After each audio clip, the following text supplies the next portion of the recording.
Greetings to all the amazing people watching and listening to this. Welcome to Chezuba Talks, a podcast dedicated to sharing compelling stories of hope, determination, and humanity. In 2022, about 2,710 American men are expected to be diagnosed with breast cancer, and about 530 are expected to die from the disease. An average man's risk of being diagnosed with breast cancer in his lifetime is about 1 in 1,000, compared to 1 in 8 for the average woman. Yes, you heard it right. Men can get breast cancer too. I'm Paige, host at Chezuba Talks, and joining me on today's episode is Peggy Miller, founder director of the nonprofit Brett Miller 1T Foundation. Welcome, Peggy. Thank you for having me. Yes, we are excited to be here to talk. Wonderful. At the outset, I have to admit that I am one of the many that had never ever heard of the occurrence of breast cancer in males. This is true. Many people have no idea that men have breast tissue so they can get breast cancer, just like anyone. It is a people's disease. Absolutely. Tell us more about when you heard it for the first time and your reaction to it. Well, the very first time was in 2003 when Brett came up to his father and I and said, I have this lump right under his right nipple. And as a mom, I'm going in my mind, not saying it out loud. Oh my God, could that be a lump that we look for breast cancer? And his father just pretty much said, no, it's nothing. Don't worry about it, because men never know. And that was the very first time it came to mind that, oh my God, it could be breast cancer. And what was so ironic, Brett was going into his senior year of high school, and he was a football player and a wrestler. And we had just scheduled to do a physical night. So all the athletes, because nobody could afford, they didn't have insurance, could afford to go to doctors to get, their physicals. So we were doing it up at the high school. And that was scheduled for just 2 weeks after Brett had found this lump. And that's when I told Brett, we'll have it checked out by these doctors, And even those doctors all looked at it that night and scratched their head and said, oh, Brett, don't worry about it. You're going through puberty. Okay. So for 7 years, every doctor continued to tell Brett and us that he was going through puberty until the age of 24, when he was finally diagnosed with breast cancer. And when was that? At the age of 24, what was the reason for him to get into another medical examination? He actually finally, at his job that he had been working at, which he's been at for over 20 years now, he works at a country club, and he manages this pool and the ice skating ring there. And he finally got insurance. And so I said, Brett, you got insurance. Go to the doctor, just get a physical. I made all the kids go get health insurance checks that same year, because they all had health insurance with their jobs finally. And I said, and Brett, let's just make sure that doctor checks that lump under your nipple. And he's the one. I have 3 sons and a daughter, but he's the ones that always first, Mom, find me a doctor so I can go get a physical. And we did. And it was on April the 28th that finally he got something accomplished with a biopsy. And by May 18th, he had a full mastectomy on his right breast. And that's when we were with his surgeon and all. He pleaded with us, Brett, with the grace of God in my hands, I will get you well, but I need someone globally. You're my 13th male I've treated. You're the youngest I have ever treated. Most of the other men were in their 60s, went home and never would tell anybody about it. But I need someone to put a face to male breast cancer. Will you? And we were sitting in him with that doctor's appointment. He said, would you and your parents make me a promise once you're well that you will put a face to male breast cancer? And that was 12 years ago. And we continue to this day, because I made promises to the almighties above They just get my son well and let him have a long life. And we will scream this from the rooftops, from the hillsides. We'll make sure all men know men have breasts too, and you need to get checked and be doing breast self-exams yourself on a monthly basis, just like women. Wonderful. And you're doing a great job, I believe. I see your website, and there's so much happening at your end. I see there's a coalition formed. I see you are taking awareness drives to schools and to colleges. And tell us about what else you are doing to make sure that people know about male breast cancer. Well, we talk everywhere. Brett goes in and talks we have over 800 men on our website globally now telling their stories, because all these men thought once they got this diagnosis that they were the only man out there that had ever had breast cancer. And they were so embarrassed. They didn't want to talk about it. Sorry to interrupt you. Tell me, Yes. what is the embarrassment there? What is the embarrassment? Because in America, you hear the word breast, and of course, immediately people think of women. Well, if you have breast tissue, you can get breast cancer. And all mankind needs to know that globally. And if we can get the message out there that on a monthly basis, like I say, men need to be checking their breasts just like women. And if they find something, they need to do something. That's been half the problem. Even if man finds a lump or they get discharged from their nipple, which is a telltale sign of breast cancer. Brett had that for a year and a half. He tells his dad about it, but never told a woman. I would have had his butt back to the doctor immediately, because that was the telltale sign he had breast cancer. And men don't need to be embarrassed about it. They need to be able to talk about it freely. It's their body. They're the only one. We're the only ones that live in our body. We're the only ones that know what's going on inside our body. Yes. We need to be our own best advocate to get the message out there that, not only if you have breast tissue, you can get breast cancer. It needs to be told globally. And we have partnered with the Breast Cancer Hub, which is Dr. Lopa Desroy, and she's from India, and she has helped us translate on our breastselfexams.org website in over 22 different languages. We have the proper way on that website how to do videos on doing a proper breast self-exam on men and women, doctor assisted and by yourself, but also on breast cards that you can share anywhere. You can download them, and they're in over 22 different languages.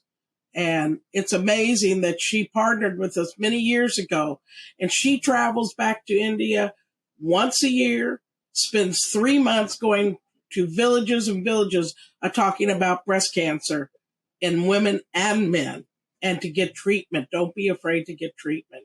She is amazing. She's part of our medical advisory board, and just wonderful person that has helped us come a long way. And there are so many stigmas attached to the body in terms of whether it is weight, whether it is appearance, whether it is anything to do with. I think what you said is so right. It talks about being aware of your body and being aware of it being something that is nourishing you, isn't it? Right. And very right. You need to be aware of what signs your body is giving you. Very much so. Like I say, you're the only one that lives in that body. And if it's telling you something, please listen to your body. Whether it be breast, heart, if you're coughing, that's usually a sign something's wrong. Don't just shrug it off that you'll be okay.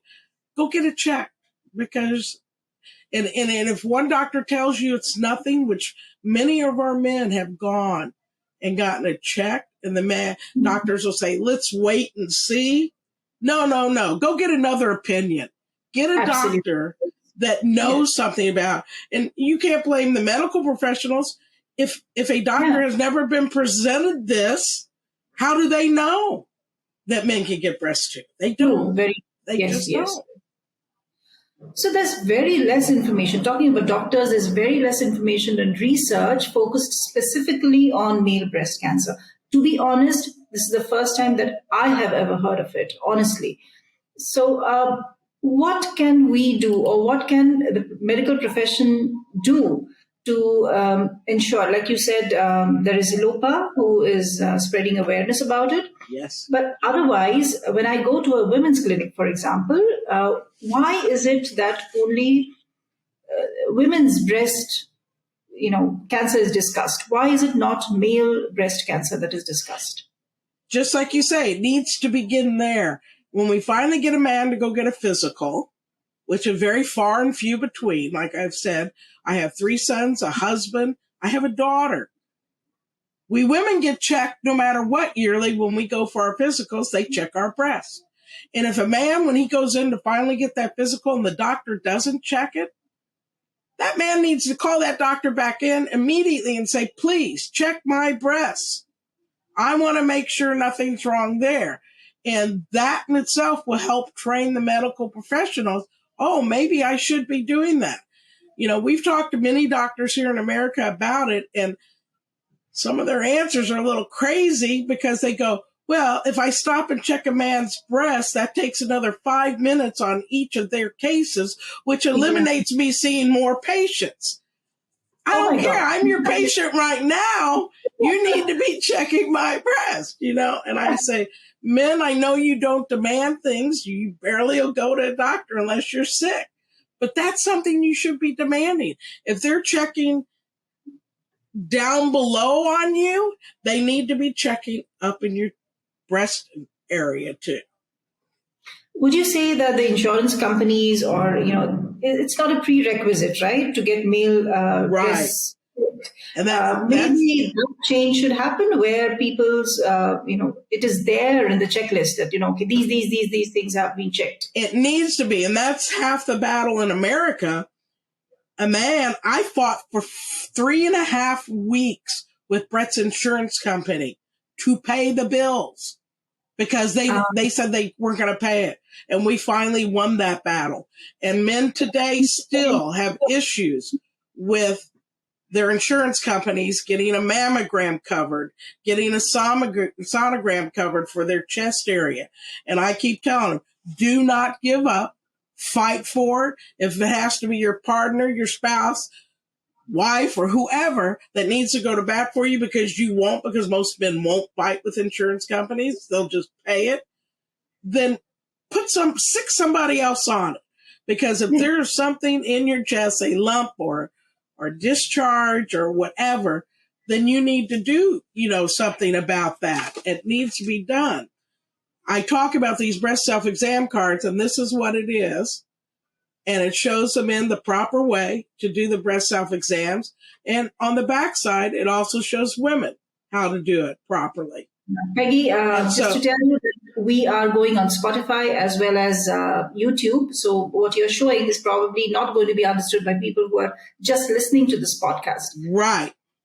Exactly. So, they can go to our breastselfexams.org website, but we also have the malebreastcancerhappens.org site that will also show them all the stories of the men, the resources, the medical institutes that have partnered with us to get this message out because it is so overlooked. Breast cancer is just not in October.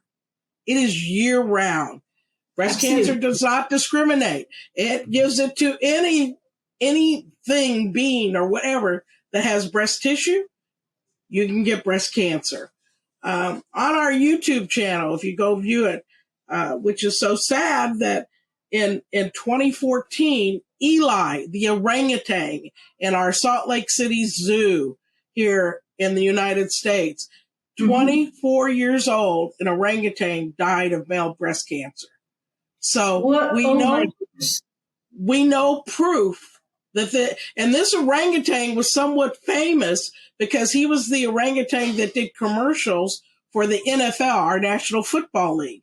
So this orangutan was known by people in America, and it was maybe the blessing there that when he passed, there was video made about Eli and how he had breast cancer and died of it. So again, we know this can happen, but it is just not talked about enough. It's not talked about. And I know But Dr. Lopa has said where it's taboo even in India when she goes and talks about men. Sometimes she couldn't talk about it in the different villages. And she would talk to different medical professionals, and then they would get it opened up to be able to talk about. I think it's about, if it is I won't call it minuscule, I would call it a very small number. Perhaps that is why it is not garnering the kind of support or the kind of awareness that it needs. But it is a fact that this is happening. And to create awareness about this, I think you have created the Male Breast Cancer Coalition. Yeah, we have changed our name now. We are Male Breast Cancer Happens, because it happens. Okay. And it is malebreastcancerhappens.org. And as you know, Dr. Lopa says, she says when she traveled to villages, there's the embarrassment. That embarrassment is global. Yeah. Men don't want to talk about it. They think breast and they think women. They don't think they have breasts. But as I stated, if you have breast tissue, you have breasts that can get breast cancer. And this is what we have to change, the mentality of the world, not just United States or anywhere else, the world. We say it's a few, very minimal number. And I've been told by breast surgeon in the United States, that number is skewed, because when they report a breast cancer case to our government, they can only report by name. They cannot report by gender, female or male. So if you have the name Pat, Patricia, or Patrick, you don't know when they report the name Pat if that's a Patrick or a Patricia. So immediately that number will just go into the female side in America. Absolutely. I don't know. There's no way of keeping track. There's no way of really knowing numbers of how many men actually out there in the world have it. When the 9/11 situation happened here in New York City all those years ago, last year alone, we had over 52 men contact us that have now gotten breast cancer over 20 years later because of the toxins they breathed in that horrible day where all that toxin was going in the air. And so we do know that a lot of these cancers are being caused by just what we breathe in, not just that it's genetic or you get it because it's, passed on down from, one of your family members. Yeah, it's not genetic. Yeah. Okay. Excuse me. We don't even have any genetic being that's showing that Brett or he or myself, we've all been tested. So we carry none of that. But I have 15 other women cousins all with breast cancer in my side of the family. And there's no explanation for it. Mm-hmm. True. So there is nothing that is going to predict that this is what causes breast cancer in males, and it's just basically just being aware of. Exactly. And we had a call last night that 4 of our men were on, and there was no reasons or rhyme why they got breast cancer. 2 of them had breathed in toxins at their jobs, and they had more and more men there that had gotten these breast cancers and other cancers because of it. So again, it can be just what we're breathing in every day that can be causing this. Absolutely, yes. Peggy, tell me, what areas do you seek help in? Is there something that volunteers can do? Talk about it. Be aware. Don't be afraid to say it and teach our younger generations that they need to be checking themselves also. Again, Brett was just 17 years old. That's way too young. That's right. It doesn't discriminate. He was on many of the TV shows in America. the Big Katie Couric show, the doctors here in America, they had him on and they talked about it. That's what needs to continue to happen. It needs to be talked about. It needs to, like I say, it needs to start in your physicals, no matter how old or how young you are. Doctors need to be checking a man's breast just like they check a female. And once that happens, that's going to be the biggest awareness. How do us women know to check our breasts? Because they've checked us in a physical and they told us about it. They talked about it. It's in health classes, in school. In school, it needs to be talked about. That's why Brett goes into the high schools and the colleges. And you're never too young to learn about it. True, absolutely. Just a question. I'm sure Brett is doing very well right now. What is he doing? Thank God he is a 12-year survivor. Through his 4 rounds of chemo, we were told that he'd never have children. Well, I'm proud to say he's made me a grandmother. We have a 3-year-old granddaughter and now a 6-month-old grandson that him and his wife have been able to. Congratulations. Yes. And again, like I said, he was told that he would not possibly have children when he had treatment, so they did have him freeze sperm. He was more embarrassed about that than having a mastectomy and losing his breast. And again, this is what I tell all men, think of your future, especially the young men that are getting the breast cancers. Don't be afraid to preserve what you want to do in life, because you have that opportunity before you do treatments that could possibly change it. But thank God, like I said, Brett didn't even have to worry about that. He was very viable. And once him and his wife decided to have kids, he was able to do everything naturally. God blessed him with that. So when we talk about, the male, the stigma about not talking about it, I think when somebody like Brett will go and speak to people, I think he's doing a lot of that, right? Yes, anywhere and everywhere. COVID put a little bit of damper on it, but thank God to Zoom, he was able to still to get to the masses. And we have many of our men that step up and go, when the breast cancer walks happen and stuff like that, they're all out there talking about it, wearing the shirts. And even at these walks, it's amazing how people have no clue. And the beauty of this, I'll wear this shirt going to our wholesale clubs to go shopping, groceries and everything. And I get people stopping me. I love your shirt. And I said, well, I'm glad you do. And if it's a man talking to me and I tell them Brett's story, immediately they'll start checking themselves right in front of me. A man can do that. A woman can't. It's not acceptable. But men can. And I go, good. What you're doing right now is what you need to do on a monthly basis. And you need to make sure your partner, your spouse, anyone, you all, as Brett will tell them, make a fun evening of it. Check each other. Make sure that you're knowing your body, but somebody else might find it. So many cases is where their partner found the lump that they didn't even know they had, that got them treated and was able to save many of these men's lives.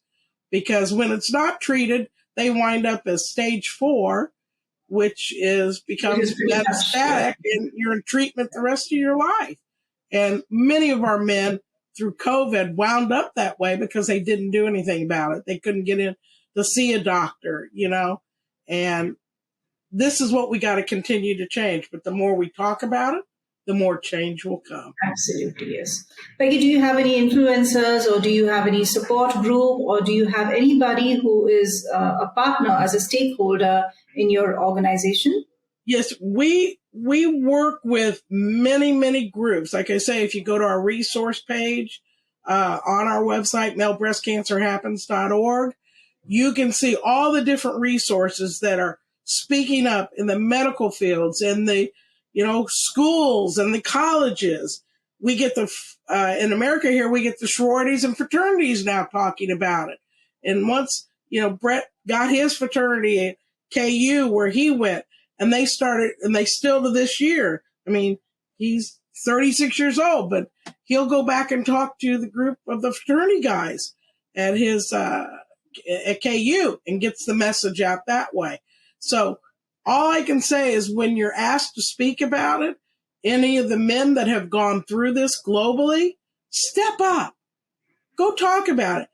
Who knows how many lives you'll save just by saying yes, men have yes. breasts too. The scope is just enormous once we get it out there. Absolutely, yes. Wonderful talking to you, Peggy. And I think this is the first time I heard about it, and I sure will spread the message. We appreciate that. And go home and any of the men in your lives, tell them tonight, please, you check your breasts. You find something, let's do something about it, because that's how it's going to change. And tell them to talk to all their friends, Absolutely. Yes. Wonderful. Yes. All the best with your awareness programs, and all the best, and good wishes and good tidings to Brett. Please convey that. And he's available anytime you'd like him to talk. He has no problem getting on a call and talking with you all. Wonderful. Yes, yes. Thank you. Thank you.